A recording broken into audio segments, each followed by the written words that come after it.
উদাসীনতার কারণে একাধিক বিদ্যুৎ পৃষ্ঠের মৃত্যুর ঘটনা ঘটেছে। তারগুলো তো কাটা আছে, রাস্তায় কাটা পড়ে আছে, তো বাচ্চারা তো হাত দিলে তো অ্যাক্সিডেন্ট হয়ে যেতে পারে যে কোনো সময়।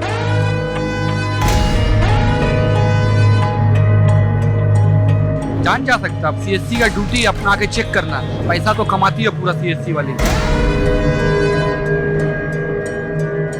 এখানে যে তার ঝুলছে, এই তারে হাত লাগলে বিপদ হতে পারে, প্রাণ নাশ হতে পারে।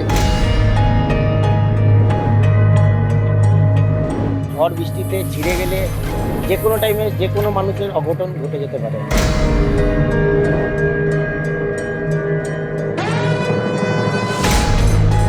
কলকাতা পুরসভার এই যে বাতি স্তম্ভ যেটা আমরা দেখছি, এখানে যে কোনো সময় মৃত্যু ফাঁদ হয়ে রয়েছে।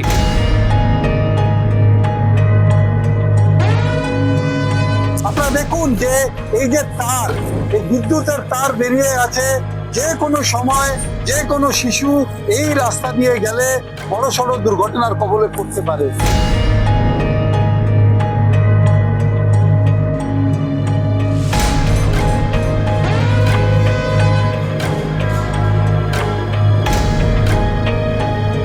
সল্টলেকের একটি জায়গা যেখানে লাইট পোস্ট রয়েছে, সেখানে কিন্তু নিচের অংশে যেখানে বক্স থাকে সেই বক্সের বেহাল অবস্থা।